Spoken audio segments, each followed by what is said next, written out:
56번 소유권의 취득에 관한 겁니다. 저당권 실행을 위한 경매 절차에서 매수인이 된 자가 매각 부동산의 소유권을 취득하기 위해서는 뭐다? 등기가 필요하다? 아니다.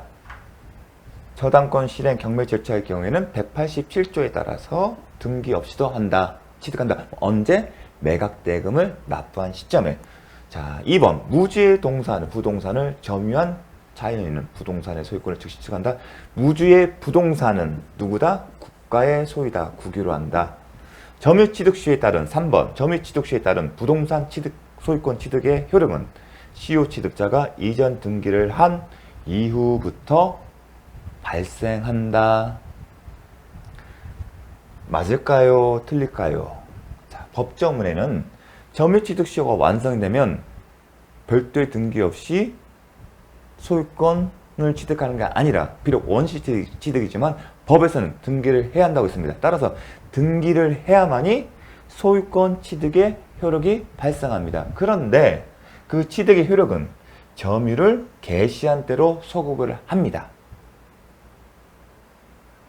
등기를 해야만이 효력이 발생한 건 맞는데 법문에 따르면 취득의 효력은 점유를 개시한 때로 소급합니다.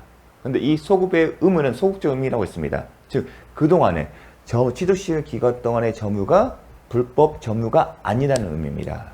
그렇게 설명을 드리는데 출제자는 이 문구를 이를 전제로 해서 출제를 한 거예요. 그러면 점유를 개시한 거기 때문에 이후부터면 틀린 징후로 생각한 겁니다. 이 법조문을 기억해서 등기를 해야만이 효력이 발생하는데 소급한 거예요. 따라서 소급이 아니라 이후부터니까 이건 틀린 징후로 맞는 겁니다. 그런데 너무나 좀 더 아쉬운 게 뭐냐면 이전 등기를 해야만이 효력이 발생한다고 해석할 여지를 남겨놓은 거예요. 이후부터 발생한다는 이를 염두에서 둔 건데 이 문장 자체가 의도와 달리 해석될 여지가 있었습니다. 어떤 해석?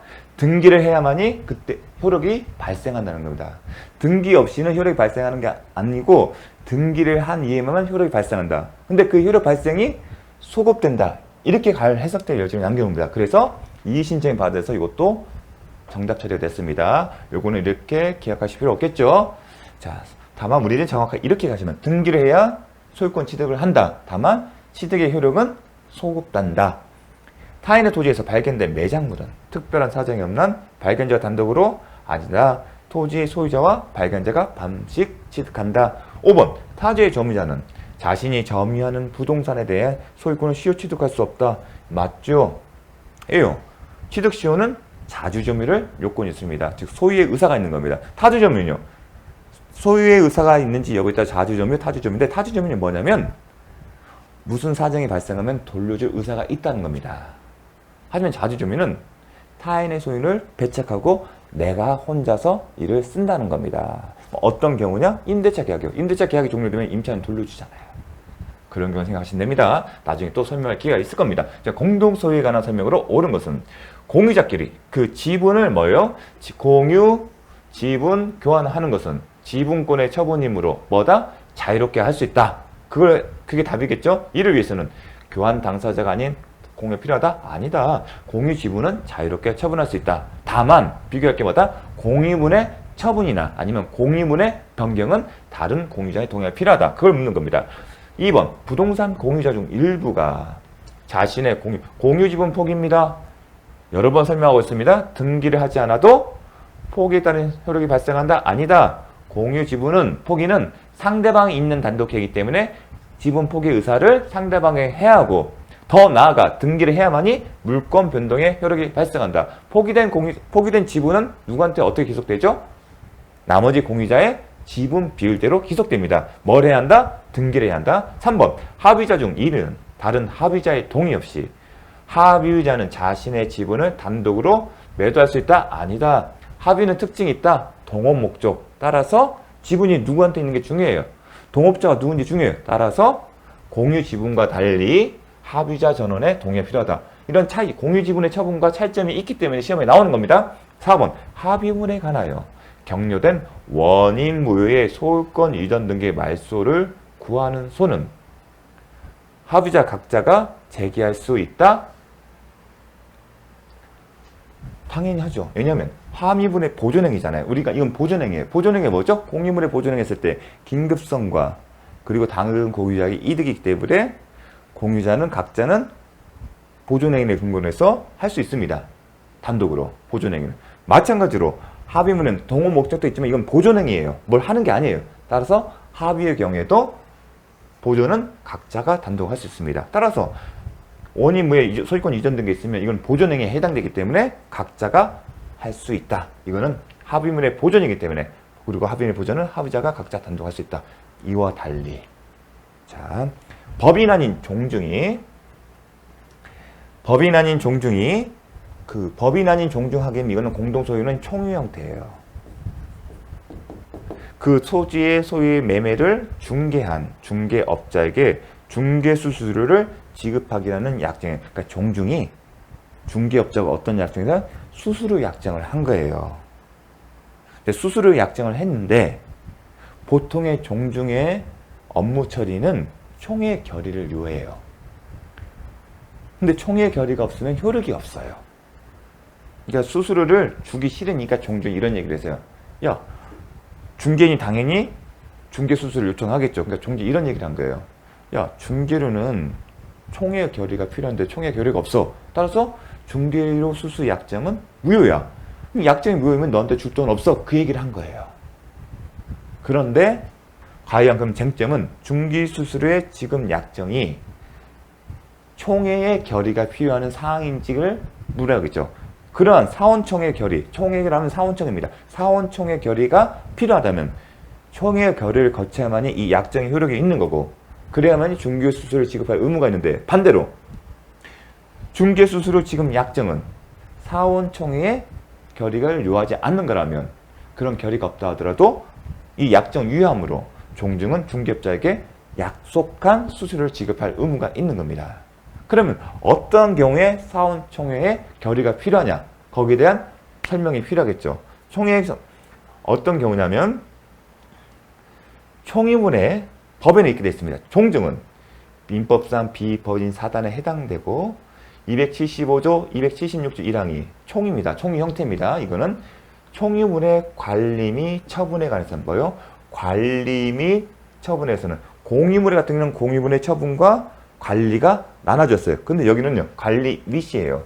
관리나 처분은 먼저 정관이나 규약에 정한 바가 있으면 그에 의하고, 정관이나 규약이 있으면 살펴보고 여기서 어떻게 한다면 그에 따르고, 그게 없으면 사원청의 결의에 따라 규정하고 있습니다. 어떻게? 관리 및 처분은 정관이나 규약에 정한 바가 있고 그런 게 없으면 상호청의 결의에 따릅니다. 그런데 정관이나 규약에서도 총회 결의를 따라서 대부분 돼 있습니다. 이러한 절차를 거치지 않은 것은, 자, 사원총회 결의가 요한다. 그런데 그러한 절차를 거치지 않으면 그 처분, 관리 처분 행위는 무효입니다. 그러면 총유물의 관리 처분 행위 뭐냐? 그 개념이 중요한 거죠. 우리가 공유물의 관리, 공유물의 처분 기억나십니까? 공유물의 관리는 뭐죠? 이용 계량 행위예요. 공유물을 사용하거나 아니면 공유물의 가치를 보존하거나 가치를 증대시키는 거예요. 처분은요, 말 그대로 처분에는 사실적 개념, 법물에는 법물을 뿌릴 수 있는 거죠. 법률적 처분은요, 다른 사람이 매각을 하거나 아니면 저당권을 설정하는 거예요. 총유물의 관리민이나 처분은 결국은 관리의 처분은 뭐라는 거죠? 총유물 그 자체와 관련될 거예요. 이게 공유물의 관리 처분하면 하도 많이 들었기 때문에 딱 감이 오는데, 총유물 하면 이게 뭘까 싶은데 결국은 공유물 관리 처분 개념과 비슷해요. 뭐예요? 결국은 총유물 자체는 공유물 자체의 관리인 것처럼 이것도 총유물 그 자체에 관한 이용 계량 행위나 아니면 법률적 사실적 처분 행위. 사실적 처분 행위는 건물을 부시거나 그런 걸 생각하시면 되고요. 법률적 처분은요, 저당권을 설정하거나 아니면 매각하는 거예요. 그 처분 안의 개념이에요. 의미하는 것이므로. 그런데 그러면 매매를 중개한 중개업자에게 중개수수료를 지급하는 약정이 과연 여기에 해당되냐? 이거를 해결하는 포인트보다 총유물 그 자체예요. 근데 중개수수료 지급 약정이 총유물 그 자체에 대한 건가요? 총유물 자체에 대한 것은 총유물 매매계약이겠죠. 매매계약과 별도로 중개수수료 약정은 총유물 그 자체에 관한 것이 아니기 때문에 그 자체에 관한 관리나 처분이 아니기 때문에 사원 정액 결과 필요 없는 겁니다. 자, 그걸 묻는 겁니다. 중개수도 지금 약정은 총유물 그 자체의 관리 처분이 따르지 않은 단순한 총유물 자체와 무관한 단순히 채무 부담행위에 불과하므로 총유물의 관리 처분 행위라고 할 수 없다. 따라서 비법인 사단이 타인 간의 금전 채무를 보증하는 것도 마찬가지입니다. 채무를 보증하는 것도 총유물 관리 자체, 총유물 그 자체와 무관한 단순한 채무 부담행위이기 때문에 총유물의 관리 처분에 해당한다고 볼 수 없다. 되게 중요한 내용입니다. 그래서 낸 겁니다. 자, 다음. 자, 58번. 한필의 토지의 일부. 자, 항상 이런 문제 나오면 공유 지분인지 아니면 유형물인 부동산의 일부인지를 구분해야죠. 제 기억에는 부동산 공시법 할 때 자주 나오는 문제이죠. 등기법인가 아니면 공시법인지는 자주 나오는 문제입니다. 민법에서도 이게 가끔 나오는데 일단 저당권은 일부만 캡처할 수 있다 없다? 없다. 왜냐하면 저당권은 교환 가치를 파악하는 물건이기 때문에 일부에 대해서만 할 수가 없는 겁니다. 반면에 지분에 대해서는 가능하죠. 또 전세권, 지상권, 임차권, 점유권 다 점유를 전제로 한 사용 수익을 하는 권리들이고 이런 부분들은 일부가 특정만 된다면 가능합니다. 그렇기 때문에 부동산 특기법상 일부에 대한 용의물권 설정할 때는 표시를 하라고 특정을 하라고 합니다. 도면을 첨부해서. 자, 59번 2019년 8월 1일 갑은 을에게 2억 원을 대여하면서 갑이 채권자라는 얘기죠. 을에게 채무자고 저는 이렇게 표시할 것을 권해드립니다. 을 소유, 채무자 소유 X 토지에 뭘 설정했다? 근저당권을 취득하였다. 누가요? 채권자가. 그리고 이게 좀 복잡하죠? 한번 보겠습니다. 두 번째, 2020년 7월 1일 병은 또 다른 채권자네요. 채권자는 채무자에게 을에게 1억 원을 대여하면서 X 토지에 2번의 근저당권을 취득하였다. 그러면 을 소유의 부동산에 1순위 근저당권자와 2순위 근저당권자가 있는 겁니다. 자, 취득하였다. 갑과 병이 자, 채권자입니다. 변제를 받지 못한 상황에서 병은 2순위예요. 2순위 근저당권자가 2022년 6월 2일 근저당권 실행을 위한 경매를 신청하면서 배당을 요구한 경우 이에 관한 설명으로 옳은 것은 자, 이렇게 읽으면서 이렇게 정리가 돼야 돼요. 딱 감이 오셔야 합니다. 이게 문제 풀이하면서 문제 유형을 익히는 거예요. 기출문제 받는 것은 비슷한 문제의 유형을 바꾼 것 뿐이에요. 자, 그것을 계속 확인하실 겁니다. 아까 대리나 무건대에서 같은 비슷한 패턴이 나옵니다. 점유어 가실도 비슷한 패턴이 나올 거고요. 그런 패턴을 많이 보시는데 요것은 이런 형태의 문제는 많이 안 나왔어요. 그래서 향후에도 이렇게 나올 가능성이 높습니다. 그러면 읽는 순간 나옵니다. 아, 갑이 1순위 근저당권, 그러면 2순위 근저당권. 순위가 나오면 그 근저당권이기 때문에 확정 시기에 이제 문제가 나오거든요. 경매를 신청한 사람은 경매 신청 시에, 아니면 선순위 근저당권자는 본인이 경매를 신청 안 하는 경우에는 언제 확정된지 묻는 게 반드시 나올 겁니다. 보겠습니다. 2022년 6월 1일 갑의 근저당권의 피담보 채권액은 확정되지 않는다. 바로 나오네. 이게 뭘 묻는 거죠? 갑은 선순위예요. 근데 이 경매 절차 진행은 누구한테 있겠죠? 후순위자가 신청했어요. 그럼 후순위자가 경매를 신청한 경우에 선순위 근저당권자의 피담보채권 확정 시기는 언제죠? 이게 낙찰이 돼서 낙찰자가 경락대금을 완납한 때입니다. 자, 근저당권 자신이 경매를 신청할 때는 자신이 경매 신청을 한 때에 경매 신청 시에 확정이 됩니다. 그리고 일단 근저당권자 경매 신청 또 하나 이렇게 기억해야죠. 저번에 했습니다.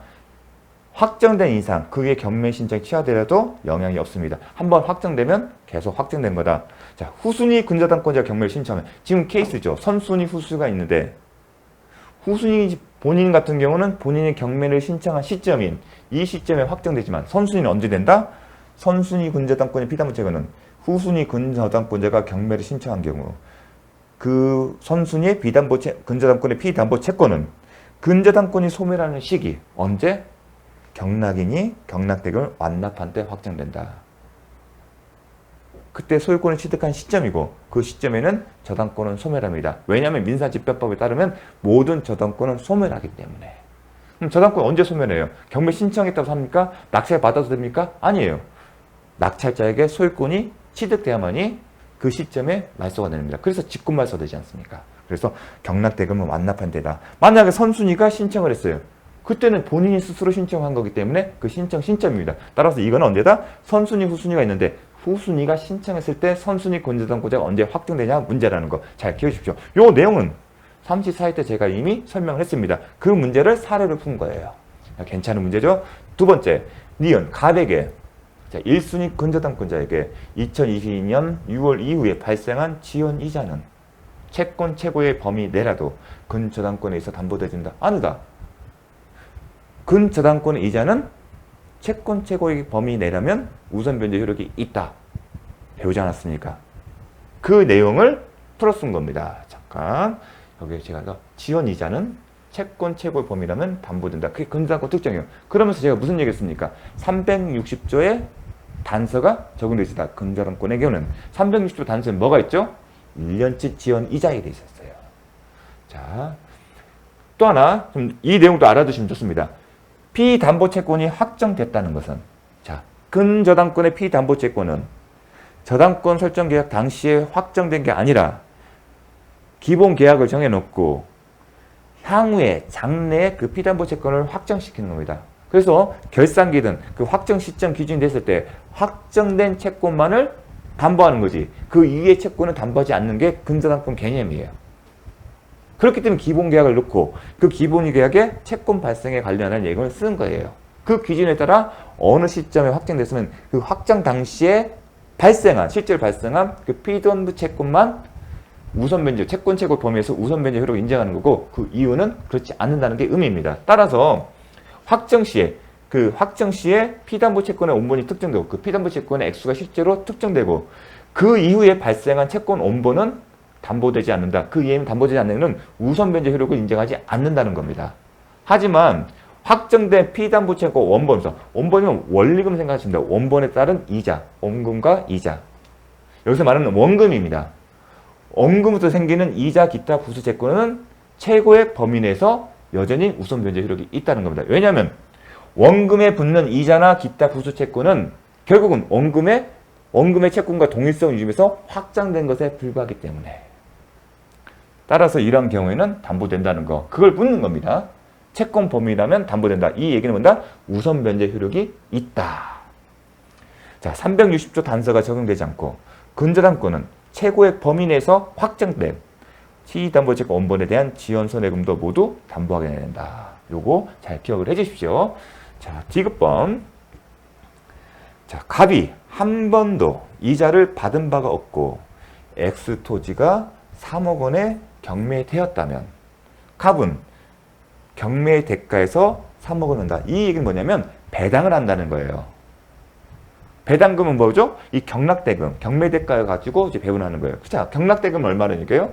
3억 원에 낙찰이 이루어졌다는 거예요. 그러면 낙찰자가 3억을 법원에 납부하겠죠. 그럼 이 3억을 가지고 배당을 하는 거예요. 그러면 이 3억과 배당의 이해관계인이 다 참여를 하겠죠. 여기 이해관계는 딱 두 사람이에요. 누구예요? 갑과 병이에요. 그렇죠. 그러면 똑같이 그 우선 변제 효력이 있는 사람들이에요. 근저당권, 근저당권이래. 우선 변제 효력이 있으면 같이 모아놓고 그 사람들이 우선 변제 효력에서는 순서를 정하겠죠. 근데 같은 근저당권이니까 순위는 시간적 선택. 이 사람이 1순위예요. 2순위예요. 그 다음에 채권액을 보겠죠. 자, 채권을 봤어요. 지금 경매 신청은 2022년 6월 1일이에요. 근데 갑이 한 번도 이자를 받은 바가 없대요. 자, 2019년 8월에 돈을 빌려줬고 이자가 1.5%예요. 그럼 11을 곱하면 5, 20, 6, 1, 2, 18%예요. 18%인데 지금 몇 년 지났죠? 22년에 했으면 20년, 21년, 2년이 넘었고요. 2년, 그 다음에 8, 9, 10, 8, 2021년, 20년, 21년 8월, 7월 31일, 그 다음에 8, 9, 10, 11, 12, 1, 2, 3, 4, 5, 6. 대략 10개월. 그러면 2년 10개월 정도 돼요. 그러면 2년 10개월 되니까 2년 되면 곱하기 2면 36에다가 대략 50%가 돼요. 50%가 한 51% 정도가 될 겁니다. 그러면 이자가 51% 하게 되면 원금이 어때요? 원금은 2억이고 거기 이자는 51% 하게 되면 3억이 넘어요. 대략적으로. 그리고 병은요. 병 또한 이만큼이 있어요. 그러면 지금 배당하는데 이 명에서 원금이 3억이니까 3억을 다 가져가냐? 그걸 묻는 겁니다. 그런데 배당에 참가하는 사람이 혼자면 다 가져갈 수 있습니다. 그런데 누가 있죠? 후순위 근저당권자가 있어요. 그런 경우에는 배당 절차에서의 후순위 근저당권자가 있으면 선순위 근저당권자는 우선 변제 효력 보면 어디까지예요? 채권 최고액 법인인 거죠. 제가 설명했지 않습니까? 후순위 근저당권자는 제3취득자가 아니에요. 따라서 배당과 상관없이 변제를 할 때는 채무 전액을 변제를 해요. 하지만 제3취득자는 채권 최고액의 범위 내에서만 변제를 하더라도 근저당권 말소 청구를 할 수 있어요. 하지만 3취득자가 아닌 후순위 권리자는 이미 변제를 해서 근저당권을 말소를 하려면 뭐를 한다? 채무 전액을 변제한다. 하지만 배당에서는 채권 최고의 의미가 달라지죠. 즉 후순위 근저당권자가 있으면 선순위자는 자신의 채권액이 채권 채권을 넘는 거 상관없이 전부를 받는 게 아니라 어느 범위에서 채권 재고를 한결해서 그 적은 금액만 배당 받습니다. 그런데 지금 실제 금액은 3억이 넘어요. 하지만 채권 채권이 얼마예요? 2억 5천이에요. 그럼 채권 채권을 초과했기 때문에 어디서만 2억 5천에 대해서만 우선 변제 효력이 있어요. 그래서 2억 5천만 변제받고 나머지 5천은요. 후순위자가 받는 겁니다. 이게 후순위 권리자 관계에서의 채권 채권의 의미입니다. 어느 경우에 배당에서. 이렇게 배당 절차 할 때 이 채권 채권 한도에서만 받는 겁니다. 선순위자는. 자, 그래서 채권 채권 의미 다시 한번 정리하겠습니다. 중요합니다. 후순위 권리자의 관계에 있어서 우선 변제 한도에게 기능한다. 우선 변제 한도에 기능하는 게 배당 절차예요. 바로 이런 것처럼. 이건 배당하는 거예요. 낙찰받아서 낙찰받은 대금을 집행법원한테 납부하겠죠. 집행법원이 그 금을 가지고 배당을 하는 거예요. 그 과정에서의 의미입니다. 반면에 물상보증이 있던 제3취득 입장은 뭐예요? 이 사람들은 이런 배당 절차에서 하는 게 아니라 이게 만약에 배당이 임의경매 절차가 진행돼요. 낙찰을 잊으면 자신의 권리를 다 잃어버린 사람들이에요. 내 소유권을 잃어버리니 차라리 지키겠다네요. 그러면 지킨다는 얘기는 근저당권을 말소하잖아요. 그럼 얼만큼은 변제해야 말소할 수 있느냐 문제예요. 법에서 언제나 채권 채권 범위까지만. 그래서 물상보증이나 제3취득은 채권 채권의 범위에서 변제하고 말소를 청구할 수 있는 겁니다. 그 차원이 다른 거예요. 그럼 제3취득자 누구냐? 저당권 설정한 이후에 부동산 양수인. 그러니까 쉽게 해서 소유권을 넘겨받은 사람. 그럼 지상권, 전세권 설정자입니다. 채무자 겸 근절. 반면에 채무자는 채권의 최고액이 총액이 최고액을 초과하는 경우하더라도 채무자 겸 근저당권 설정자와 관계에서는 채권 전액의 변제가 있을 때까지 근저당권 효력은 최고액 범위에 관계없이 잠정됩니다. 이 얘기는 쉽게 해서 채무자는 채권 최고 상관없이 전부를 다 변제해야만이 뭘 할 수 있다? 근저당권 등기의 말소를 청구할 수 있다. 그러니까 최고만 변제하고 못한다는 얘기입니다. 요 개념 잘 알아두십시오. 자, 잠시 쉬었다 하도록 하겠습니다.